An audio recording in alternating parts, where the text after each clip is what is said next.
This is the Cycling Over 60 podcast, Season 3, Episode 6, author Adam Porter, and I'm your host, Tom Butler.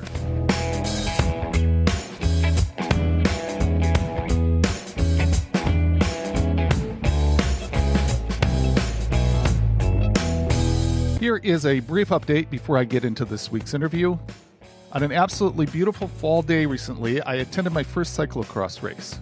It was part of a series in the Seattle area called MFG Cyclocross, administered by Off Camber Productions. Garen decided to try out cyclocross, and since he has supported me so much, I wanted to return the favor. But of course, I also just wanted to take in the scene. I think Garen did well for his first time. It did seem like the course was good for beginners. Unfortunately, early on he went down and his bike was run over. That caused a problem and he needed to spend some time with a mechanic in the middle of the race. So obviously that killed his overall time. However, it seemed like he put in some decent lap times for a beginner. If you just go off lap times, he was kind of in the middle of the pack of about 68 riders. And part of the context is that the first time he ever rode cyclocross was before this race, when he was getting to know the course. So next time will be a much different experience. He probably does need to put in some practice time, like just focusing on his bike handling skills. I think that alone could shave off a bit of time. We will see how well he does again this coming weekend, and it looks like this course is going to be a bit more challenging. There were some impressive older riders at this event. They included 81-year-old James Wagner, who came in 5th of 17 riders in the Category 4 60-plus group. Also, Vicky Spring, at 71, won the Women's Category 3 and 4 group. There were 4 other riders in her group. After watching it, I think I should try to do at least one race next fall. That gives me a whole year to prepare. I'm not saying I'm doing it for sure, but I think I will take some free cyclocross classes and see how it goes. Kelly will join us for the first time this weekend. It'll be interesting to see how she feels about me doing it next fall. I have spent more time than I planned to lately on Zwift. I think I have the basics down. And I have started a Cycling Over 60 club on the Zwift companion app. I don't get it why there are 2 different apps, but I now have them both. I have to say that I hate taking my bike on and off the Wahoo trainer. I plan to put my FX3 on the trainer and leave it there for the winter. However, I'm using it more to carry things now that I have a set of panniers for the FX3. So that means that I would like to put something else on the Wahoo. So I've decided to instead build a, quote, bike for the trainer. I say, quote, bike because it's not going to have everything that a bike would have on it. For example, brakes. I was thinking about buying a Zwift Ride Smart Frame, but I don't really want to spend the $800, so I'm going to buy a cheap frame somewhere and build it up to use on the Wahoo. We will see if I can manage to do that for less than $800. While I did start the Cycling Over 60 Zwift Club, I'm still getting used to all the features of the club. But hopefully soon I'm going to start scheduling some group rides. My understanding is that you can invite anybody that's part of the club to join in events. Hopefully I'll get that rolling soon, but for now, I'm actually without a bike on the trainer altogether. I had lab work done for 82 different parameters last week. A few of them just compared 2 other parameters. An example is the omega-6 and the omega-3 ratio, so I don't really see that as like a separate parameter. I've received all but a couple of results right now. Glucose tolerance and insulin response were 2 things that I was most interested in. My glucose spike during the glucose tolerance test was quite high. I was expecting that because I avoid almost all simple carbs, so I'm pretty sensitive to any sugar. This glucose tolerance test involved ingesting 75 grams of glucose in less than 5 minutes. Then blood glucose levels are checked every hour. In my case, glucose was taken 3 times. My fasting glucose started out a little high. At the 1-hour mark, it went significantly above the normal response range, and it was even higher at the 2-hour test. However, I was surprised to see at the 3-hour mark that it came down into a normal range. That's very good news. At least I think it is. I think it shows that the beta cells in my pancreas are still functioning well. My fasting insulin at both the 1-hour and 2-hour values were normal. I'm happy about that. The range given for the lab for normal fasting insulin is 2.0 to 18.4. If you're curious, the unit of measure is micro-international units per milliliter. Dr. Lustig wants to see the fasting insulin below 10. Mine was 7, so that makes me feel good about it. Actually, I am less worried about my glucose being a little high than my insulin being elevated. I do think that anyone who has an A1C above 5.7 should have both a glucose tolerance and an insulin response test done. Of course, I'm not a doctor, so there might be reasons to not have it done. Outside of my glucose, almost everything looks good. There are a couple things that don't look great, but nothing too worrisome. I say this, but I haven't spoken to the clinic that ordered the test yet, so there might be some things that they're going to say that need to be improved. I do have one test result that makes me nervous. I'm not going to mention anything about it yet because it's very confusing. Hopefully, I will be able to come back later and say that it turned out to be nothing. But I do think that test result will need to have some follow-up tests to confirm that I don't have anything to worry about.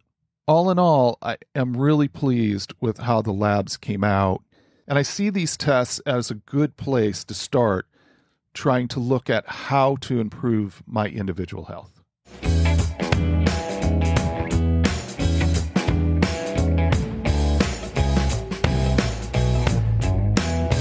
From time to time, I get someone who reaches out to offer to come on the podcast. I am really happy that author Adam Porter contacted me. He has written some really fun books that I think can help kids to see the joy of cycling. I wanted listeners to hear about the books, so here is our conversation. I like to find all kinds of cycling-related topics to cover here on the podcast, and this week I have invited Adam Porter on, and maybe we just might be helping you with your holiday shopping and here this time of year. Welcome, Adam, to the Cycling 360 podcast. Yeah, thanks so much for having me, Tom. Super glad to be here. Adam is an author, and I wanted to have him share about his books and also about his connection to cycling. We'll start with this. What is your earliest memory of biking? Maybe I'll go with the most prominent one here because I think there's a story, which I just don't remember it very much. I think there's a story of a tricycle getting run over in the driveway. I think there's a story I like to tell my kids just because it's kind of funny. I ran over my friend's head on our bikes one time because he fell in front of me and I couldn't dodge him. But really, the memory I have the most about early bike riding was now, we didn't grow up with tons of money or anything. So one summer, I think it was, my dad bought me and my older brother these two brand new Schwinn bikes. And that was just like the coolest thing ever for us. I mean, they were, I think they had a name like Z Factor or Z Force, something very 90s. And they had some neon colors on them, right? And it was just like the coolest thing to get these brand new bikes that were really nice and just a great present from my dad, something that, was just a cool thing. And, really just rode that bike a ton. I mean, we moved to a new neighborhood not too long after that. And I can just remember riding for hours around this neighborhood. We didn't have any friends yet or anything there. We would just kind of ride around and, enjoy that. So that's probably my most prominent early memory of biking. There's just something about, just standing there looking at a brand new bike, Oh, yeah. Fresh paint job, everything, just knowing, okay, I'm going to get on this thing and take off. There is something to me like magical about that. Absolutely. I think that's, we'll talk about it maybe a little bit more later too, but probably has something to do with my current taste in bikes too, is that early bike memory. Well, talk about your progression of your cycling. How did that happen? Yeah, I mean, really from being a kid, like once I grew up and, we maybe rode bikes a little bit as teenagers, here and there if we had to, it became not as cool to have a bike then. But from there, I didn't really cycle for a while. I mean, really a long time. And at some point, this is when my kids were, I just had well, I should say just, but I had 3 kids at the time, and now we have 5, but they were pretty young. And I just picked up this Goodwill Schwinn bike that was a hybrid bike. And I was just like, hey, this will be kind of fun. I can ride it. We lived close to a mountain where you could hike, so I thought that's like a mile away. I can just ride it a little bit here and there for some extra exercise. So I was kind of fooling around with that. I mean, it was pretty junky. The seat had a big rip in it, like it just wasn't a nice bike anyway. But hey, it got me around a little bit, and I put a trailer on it, and we'd go to the park and have a great time with the kids. So I was doing that.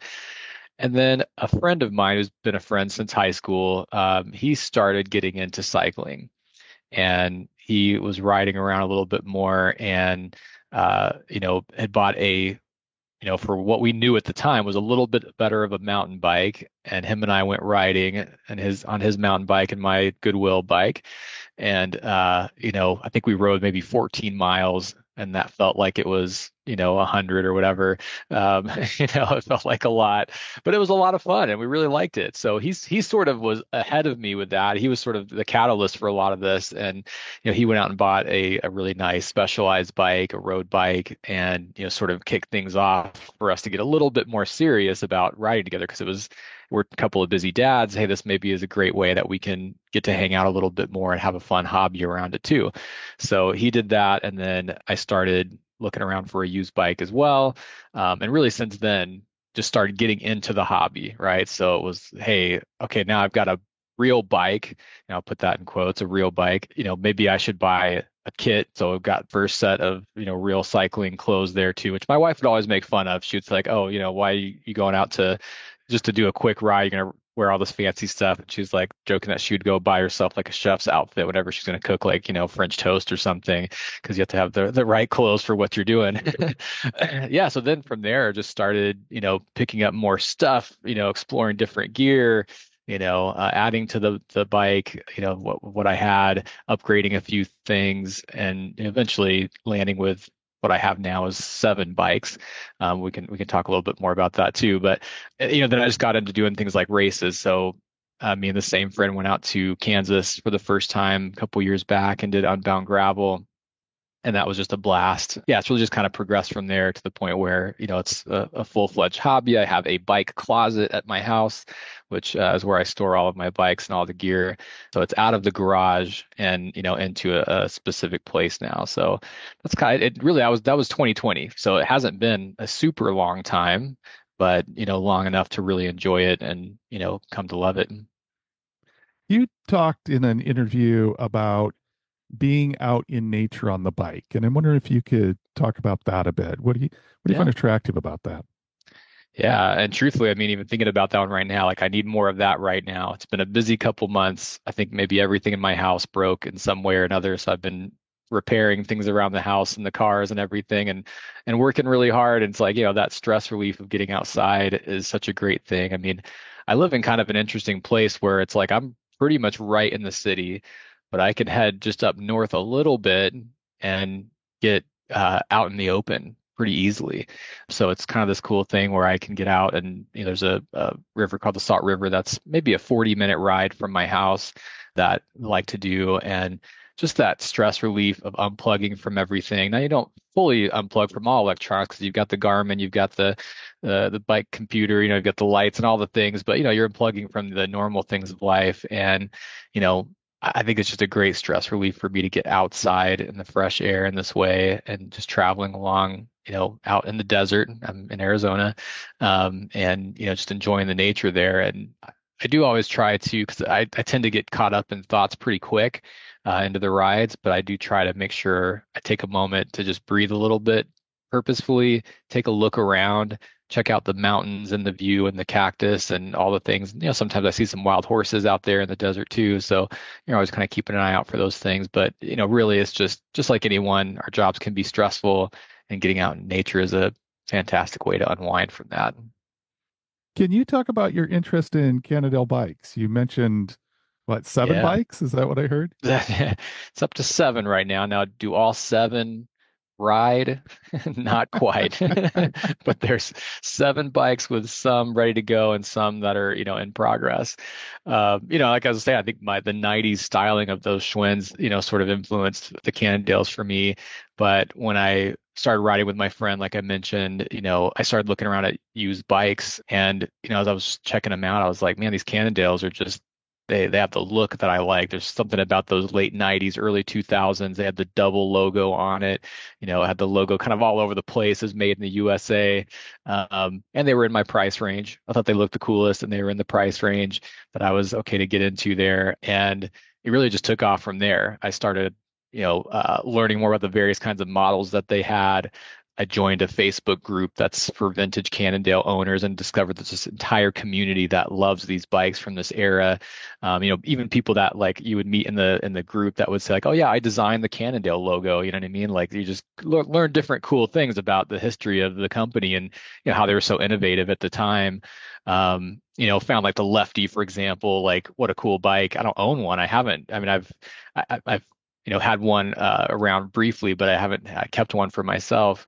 And what a cool idea, an innovative model of how to have a bike, right? So yeah, I just took off from there. I sort of landed at they're called the XS 800, and it's the cyclocross bike from the early 2000s. And that's sort of the one I landed on being my favorite, not only because it could do sort of the gravel bike riding, but it still had the road bike look to it as well. And they're also very hard to find.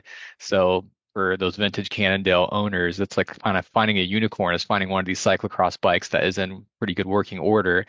Somehow I managed to find four of them. So I've got four of them and, really love them. It's a fun bike. I've, put some new parts on it and everything too. But, I'd even like we were in the middle of vacation in Colorado, and I had been talking to this guy who had one of these bikes, and I like interrupted them in the middle of the family trip. I'm like, I'm meeting this guy in Colorado, on the way to the family gathering, and I'm going to pick up this bike. Honey, is that okay? Like, so it's been a blast just like being involved with that and like hunting. I'm I kind of like that sort of thing. I like finding treasures, so I think the vintage part of the biking and the Cannondales has been a cool thing.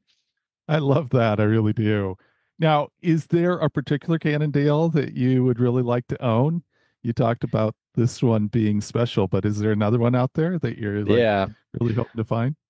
Well, at this point, I think I've satisfied my vintage Cannondale itch, pretty well. So I'd really love a modern one. I'd love to get a Topstone Lefty, with some bright colors in it. So I definitely would be still loyal to the Cannondale bikes there, but I think I'm ready for the upgrade into some of the newer stuff too. You mentioned your five children, and there is a wide range of ages there. I'm wondering if you can talk a bit about what you would like to instill in them and at their different ages about the value of cycling in their lives. Yeah, so yeah, five kids, three girls, two boys. The oldest is 15, and the youngest is 7. So it's a great group. It's a party everywhere we go. We're a big group. And really, and I'll just maybe even get into the book part about this a little bit. One of the cool things I'd want to pass along from my cycling adventure here is just how you can turn something and branch off from things that are a passion into some cool creative work. So, creating these books has been a really fun offshoot of enjoying cycling. And I would love for them. I do love that they get to be along on that journey with me. I've gone to some events and they've come with me to like to help sell the books, or talk about them. They've gone to some story time things that I've done. It's just getting to see that part of it, I think is really cool. So whether it's cycling for them or something else, I love that they just got that experience of seeing me turn something that was a hobby into something that had another outlet to it. So that's one thing. I think cycling in general, though, has been just a great way for all of us to connect. I think that's sort of like a dad thing that they see from me is like, hey, we go on bike rides with dad. It's like a specific thing that we do together. So there's so many just memories of, short and somewhat longer bike rides that we all have. And, that's just one of the things I hope they take, from their childhood, specifically related to cycling, and just some of those great memories and conversations. I just completed my first race with my middle, who's my son, Abram. And, that was such a cool experience to like just getting to coach him to do really the longest rides he'd ever done. And to talk through it and talk about just like things that you learn along the way and, some of the perseverance that goes into that. So, yeah, I think it's just one avenue that you build memories and build, fun experiences together. So I'm hoping that, when they're even older, it continues to be a thing where it's like, hey, we're going to visit dad and mom, and hey, we're going to go on a bike ride with dad, even in their 20s or 30s or whatever it may be. Well, I can tell you, I have a 24-year-old daughter, and cycling has become a big part of how we spend time together. There's just, Awesome. something about getting out together, and my wife picked up a bike. She picked up a cruise bike, so it's a little bit of a different bike, a recumbent. And so all four of us, my daughter, her husband, and my wife, we all go out and have some adventures together. And I think 2025 is going to be filled with really fun events. So I do Awesome. think that it's something that can keep going. Yeah. You mentioned that you found this avenue that is a creative avenue, maybe a bit of a passion that's connected to cycling, and that's your books. And I'd like you to first talk about, did you have you always thought of yourself as an author, as a writer, or was that something new? It's pretty new, truthfully. It was something I thought about when I was a kid. It's one of those things you think about. I had like, oh, I want to be a pilot, maybe a writer. You're influenced by different things. I read a lot of comic books when I was a kid, so I thought it'd be pretty cool to be a writer. Going into being an adult, not so much. It wasn't something that, I mean, I think going to writing papers in college, it's like that wasn't my most favorite part of that experience. So, truly like writing is something that, has been a work in progress for sure. I think really the starting point was the passion to create the book. Like that was really the thing. It wasn't that I was like, aspiring writer or anything, but I just had the idea for the book, and it was like, well, I'm gonna have to write it.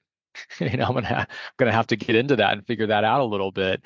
And I think one of the fun parts about that is I really, if you check out the books, like I really decided on a very specific style to it.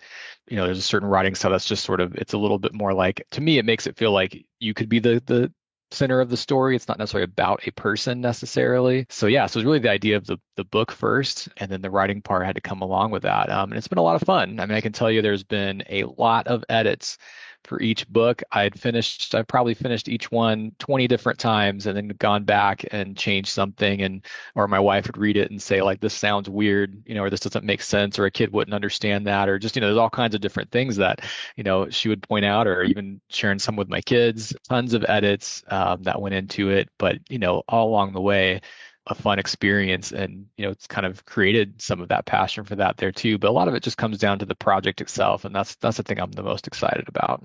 So when you had the idea to write the book, it was always focused on kids. I think that's right. Well, yeah, I wanted to be a kid's book, but I wanted it to be a book that would display the adult reality of cycling.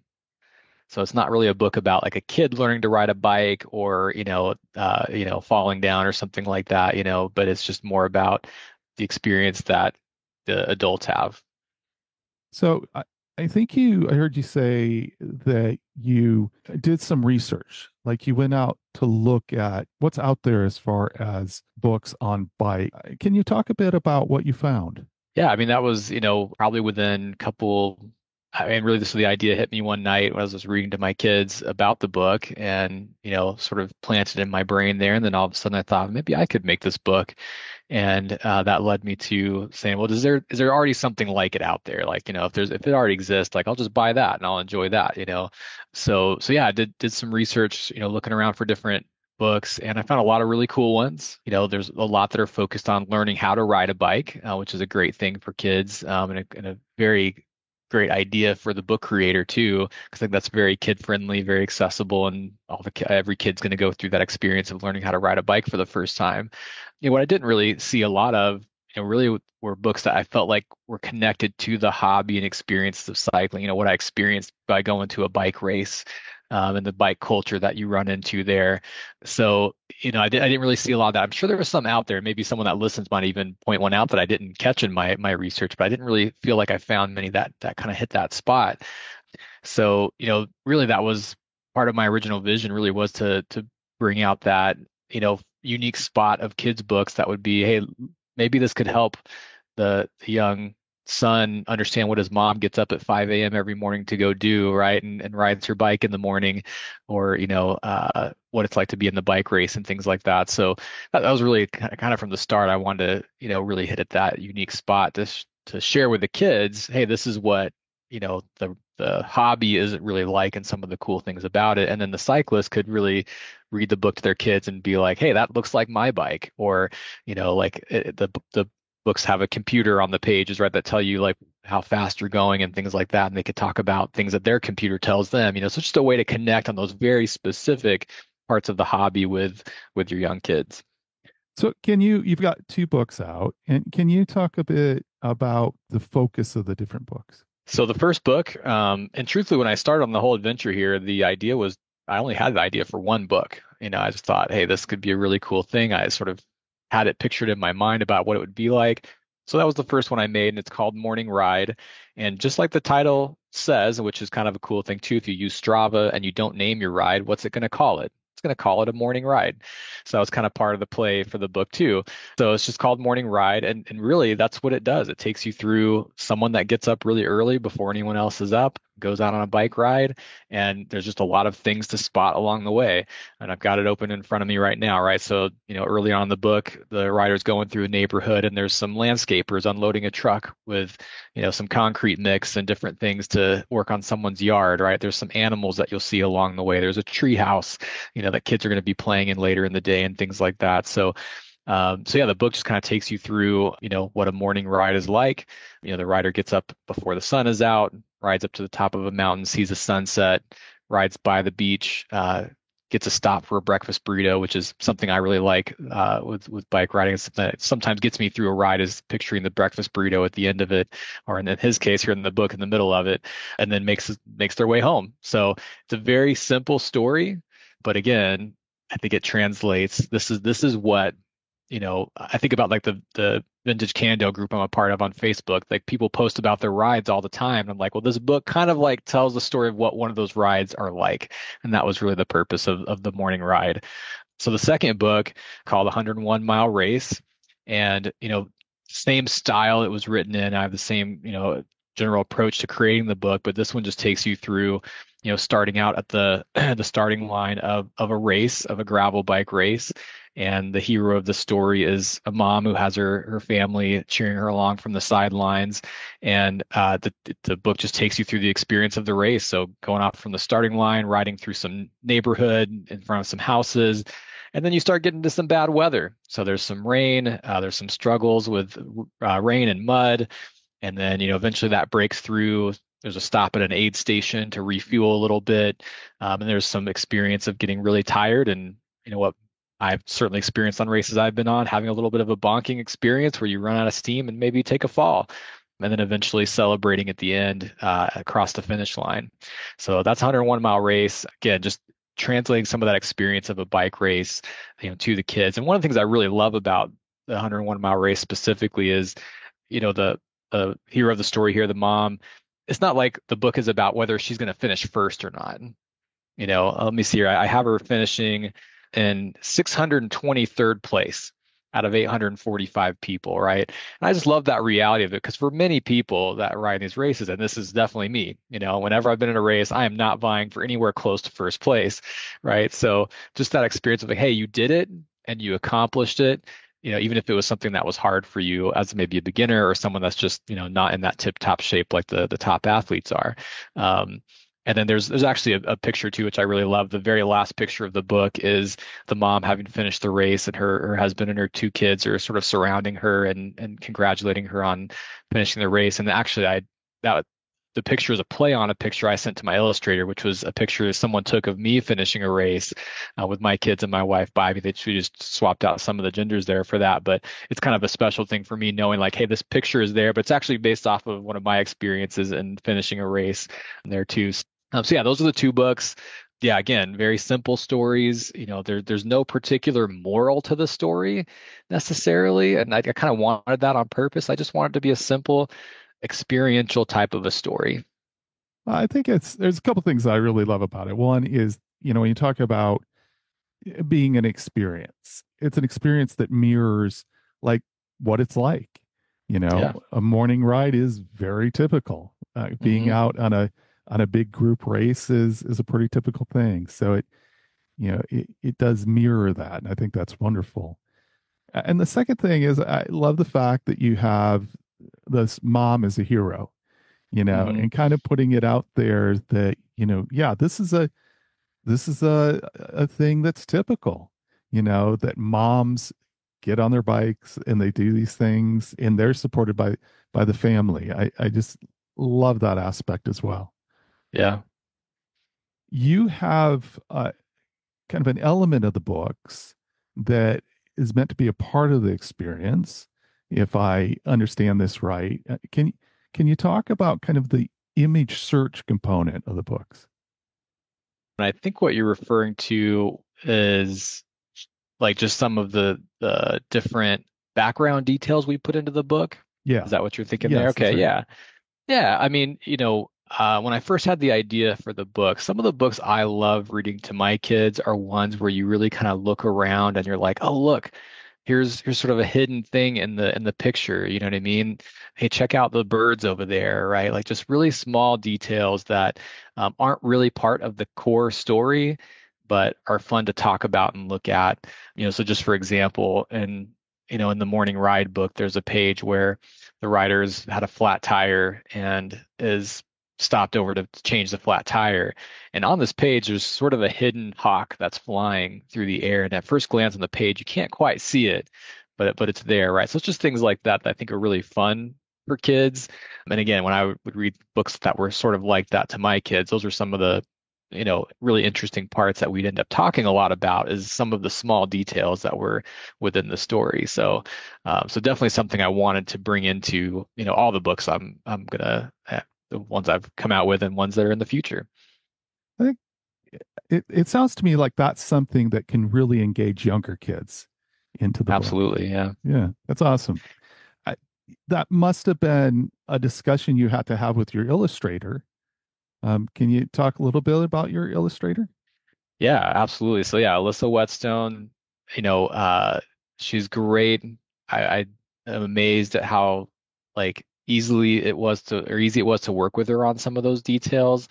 So I would basically create the book in a PowerPoint with some images that would just give a hint at this is generally what I'm thinking about for this page. And I would write out details. I'd write out things like, oh, maybe there's a cat over here, or there's this kind of detail over there. At the same time, when we met and talked about the book, I said, hey, as you have ideas yourself, put them in there. You know what I mean? Like go for it, like creative license to make it, cool and things even from your own experience. So she did a ton of that. But yeah, we definitely coordinated on a lot of those things. We talk some of them over. So there'd be sometimes where I'd go like, I think we need maybe one or two more little details on this page, something for the kids to find and take a look at. So, I just was amazed at how well she translated my sort of rough notes and PowerPoint into real pictures that look fantastic. And that was such an important part to me creating these books is that I wanted them to be hand drawn and illustrated in that way. So she used the watercolor style and she makes it all herself, right? There's nothing digital about it. She sends me the originals. I've got a stack of the original, pictures here at home now. And that's just, to me, it's just a really important part. I wanted it to feel a little bit like a work of art, and she definitely accomplished that. So cool. Now, you mentioned the computer on the page, which to me is intriguing because when I'm on a ride, that data, that picture, that Mhm. visual, whatever, of the computer is very much a part of my ride. I'm looking at it a lot. Was that in your mind from the beginning, or did that kind of come about in some way? Yeah, I mean, I do the same as you there. So I'm, constantly looking at, especially on the races when it's really kicking my butt and I'm trying to figure out, okay, what's the next milestone that I'm getting to where I can feel like I've made some progress, and have the ending to look forward to there. But I would say that came along pretty early, as I was starting to flesh out just the flow of the book. I just sort of had that idea of, oh, wouldn't it be cool if there was the computer on each page that was telling you the stats at that moment in time? So it was pretty early on. I mean, I'd say that was maybe one of the, you know, first handful of ideas I really had about the book overall. And it's just something that, really kind of stuck through and has been something that I've heard a lot of great feedback on as well. So as some parents have, responded and shared things with me, like they've talked about how much their kids like that part, which I think is super cool. And again, that was part of just the idea was to have a way to generate conversation, and tell your own stories to your kids about, or grandkids about, things that you see on your bike computer and what it's telling you, and what that has, different stories from your own ride. So yeah, it was just another one of those ways that I wanted to feel like a cyclist would pick up the book and relate to it. So this might be a maybe too open of a question, but you're experiencing cycling, you've got this club that you're involved in and you're experiencing that, you know, from your perspective and, different layers going out, enjoying nature, enjoying searching for particular bikes, really adult things. And then you're involved in this aspect of cycling where you're thinking about it from the perspective of children. Hmm. And I'm wondering, do you have thoughts about like this universal appeal of the bicycle? Yeah, I mean, I think at different levels, I would think it's pretty universally appealing. I think, there's certain places where maybe it goes into a realm that not everyone would enjoy. But I think about taking a ride around the neighborhood with good weather. Like I don't know if I could think of someone that wouldn't enjoy that to some degree. You know what I mean? But when you start talking about riding 25 miles, and maybe for some people even much less than that. I talked about my first one being like maybe 14, and that was kind of a stretch for me. I remember taking my wife out on one, because I was trying to get her to get into this with me as well. And I think we maybe did 15 miles, and that was a lot for her. I probably overdid it. I probably overdid it a little bit with her. So I think that's those certain levels of enjoyment that I think anyone would really be into. And then there's certain places that I think as you get into the hobby, you find the enjoyment in places that maybe not everyone else would. But yeah, I would think overall that it's a pretty universally enjoyable experience, to be out and moving in that way, and and I think a lot of it has to do with just the quality of time you get with people too. I feel like anytime I've had a bike ride with my kids or a friend or whoever, like good conversation typically happens, puts people in a good mood. When I was a kid, the bicycle was a real form of transportation. I grew up in a pretty small town, and you get on the bike and you're going someplace. You're going to Right. go hang out with some people, and it was the mode of transportation. Do you have that in your family? Is that still something? Is the bike a form of transportation for your kids? I don't think so. My son probably the most. I mean, he does most of like he's gonna get out and ride around with his buddies in the neighborhood kind of a thing, the more classic kind of deal that we probably had as kids. So he probably does the most of that. For the other kids, truthfully, most of our places that we need them to be are too far away for them to cycle by themselves. It's a good bit away. So yeah, for us right now, not too much of a mode of transportation, more for recreation. That's mostly how I've used it as well. Like, riding to work would be, okay for me, but it's a little bit of a long one for a commute within the day. You talked about being in the city, kind of living in the city. How do you feel as a parent? Do you feel it's safe for your kids to get on a bike, or do you kind of worry about that? I do worry about it. I think even when my son and I were training for this recent race that we did, we were going on down a pretty, typical sort of street in our neighborhood area, and a car just zoomed by on a turn as we had the green light, and I mean, we were literally within feet of getting hit by the car there, and I felt like we were just pretty lucky. Um, yeah, I think within the more core of the neighborhood, I feel typically pretty good about that. And I think it's vital, that as I get out and ride with them, that I'm teaching them about being safe and, also being confident and not overly worrying about those things. But I think even for myself, road biking has probably been less and less for me, and I've done more trail riding just because even for my the peacefulness side of it, to me, I like not having to worry about cars zipping around me, and just get a little bit more of that, enjoyment from knowing, all right, it's just me riding out here, and maybe there's another bike that's going to be around, but nothing else. So So I think it's definitely a mix, but I think it's vital to, continue to teach them about being safe and aware. And those are good skills that are going to translate into, driving one day for the kids, which I've got one that's going to be starting to drive next month. So Yeah, well, hang on there. yeah, right, exactly. Yeah, I wouldn't mind slowing that down a little bit, but I'm also excited for her. She's going to do a great job. That's cool. I imagine that you've inspired families to be more active, to get on bikes. I really think that that's an outcome. If you get a kid that gets excited about a story and reading a story, I think they're going to be asking if, as a family, they can go out and ride, or asking a parent to go ride. How does that feel, to think about inspiring a family that way? Yeah, I mean, that's been the best part of this whole experience of creating these books is really just getting feedback from people that have, purchased them and read them to their kids.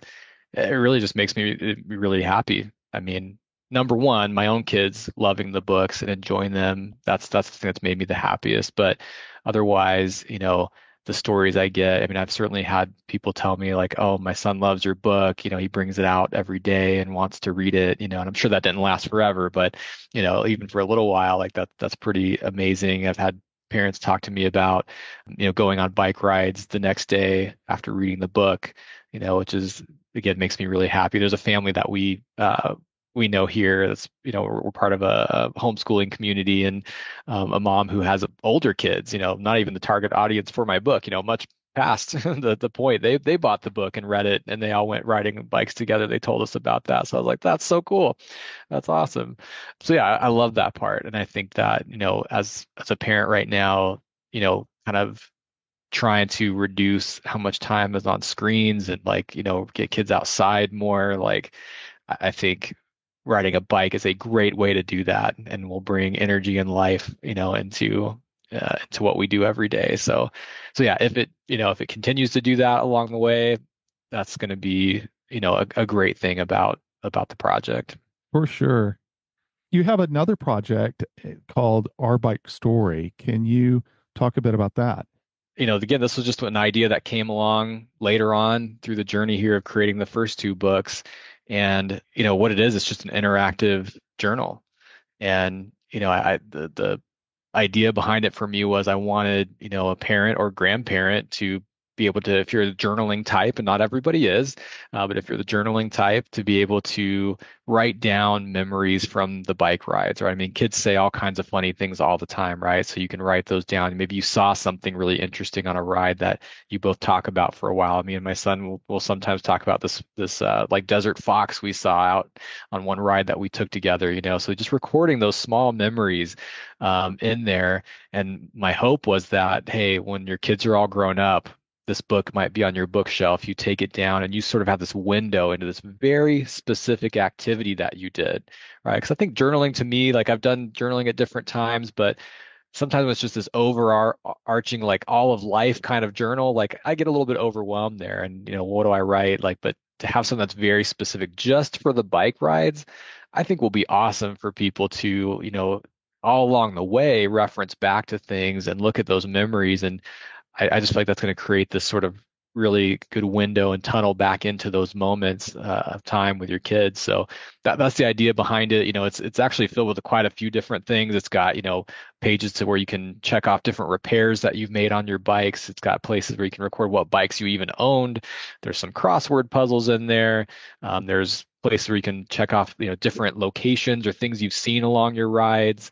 There's even places to draw in the book. So you and your child saw something on the road, you want to take a second to draw it in there, like, you can do that. There's some places to tape some pictures onto the book, like all kinds of different, things like that. And of course, there's just, pages to journal the rides, is the core of the book there. But yeah, so it's just sort of an additional fun thing that I had the idea for and, spent some time putting it together. And I think it's, something that could be something that you would cherish throughout your life as you have those books and maybe even transition from having kids to grandkids, and continuing those memories there.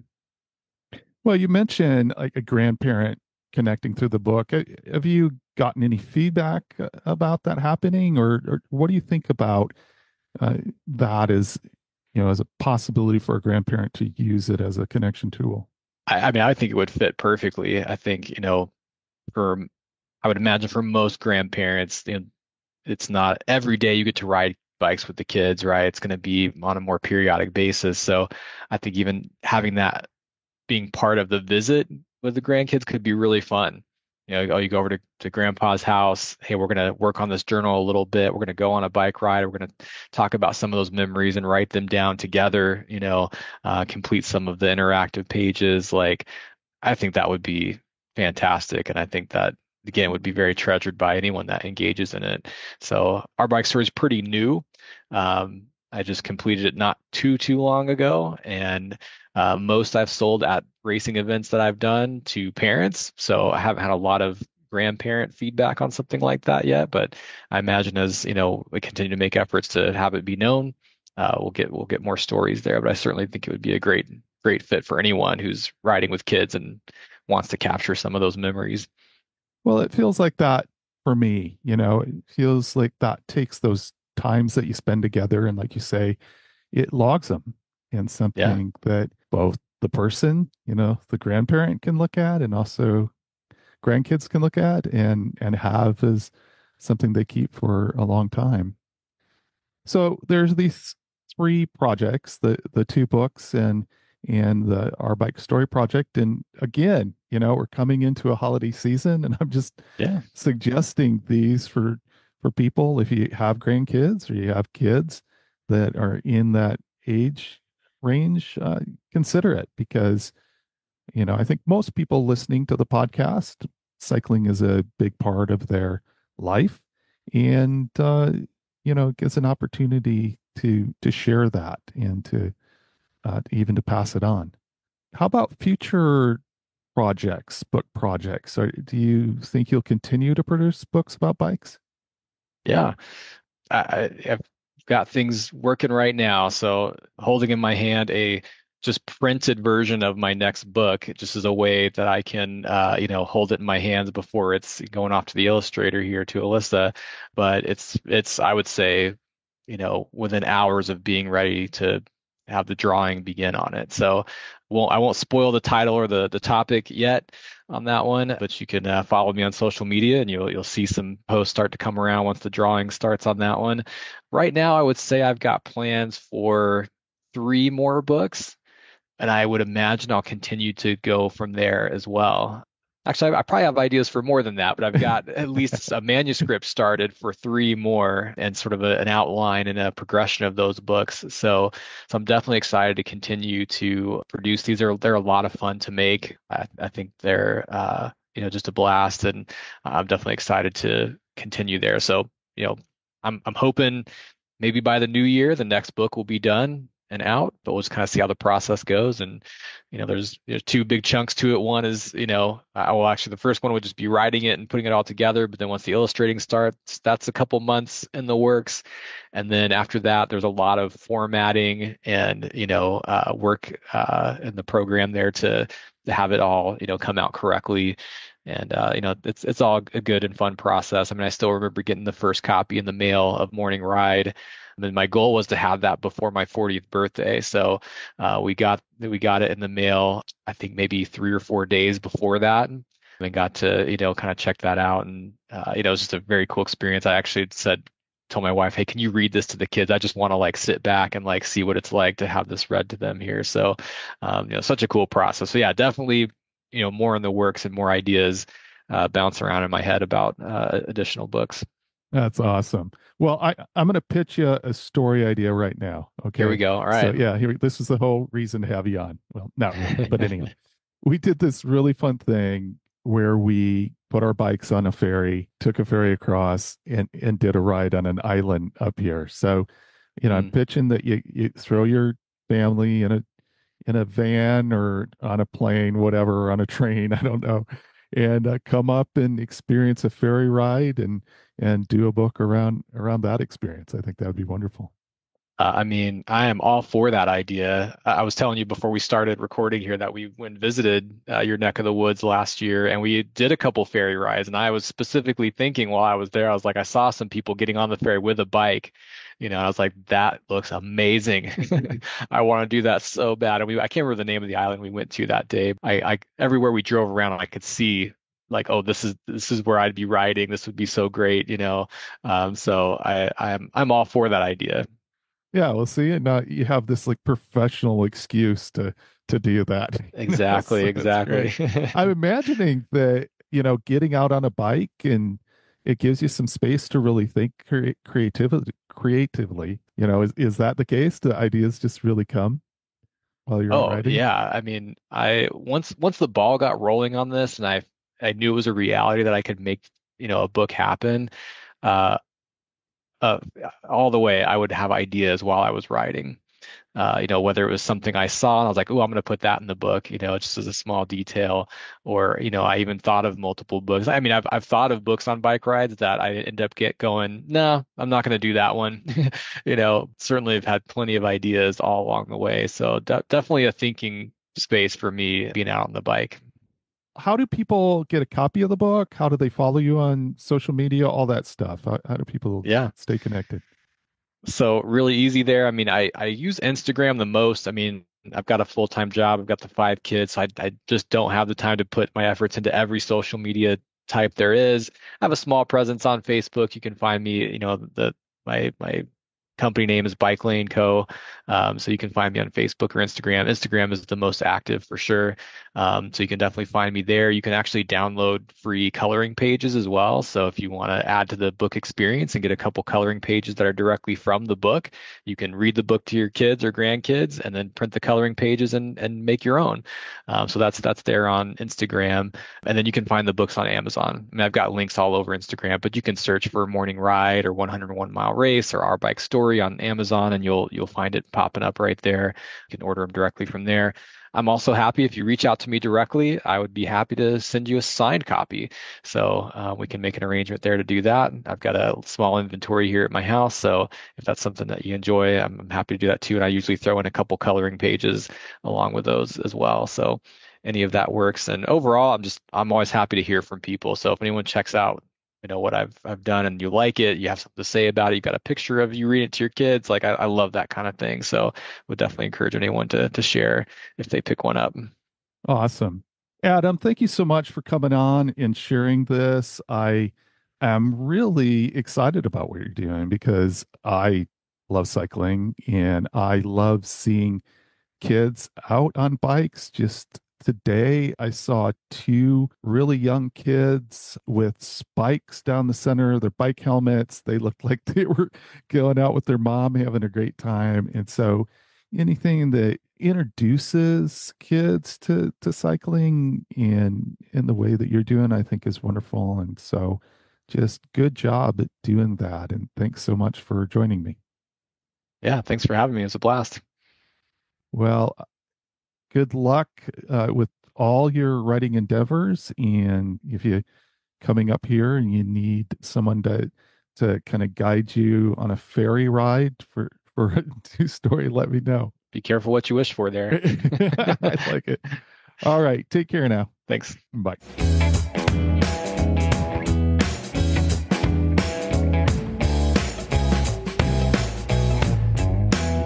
I love it that there is an interplay between Adam's writing and his cycling. Seems to me that the more he writes, the more passion he has for cycling. The podcast is that way for me. I am so glad I'm still doing episodes. It keeps me searching for all kinds of information about cycling that I would never have been exposed to otherwise. I'm hoping you have a little cyclist in your life that might find that Adam's books fan the flames of their interest. I recently heard a comment from somebody in their late 60s that once our generation dies, there won't be anyone involved in cycling clubs anymore. I sure hope that isn't true. I hope we find ways to inspire kids to get on bikes and to ride with others. There is so much really awesome work being done by cycling clubs all over the place. I certainly hope that you are part of a cycling club and community that inspires you to get out and experience the world on two wheels. And I hope you are experiencing the return that being active provides. Remember, age is just a gear change.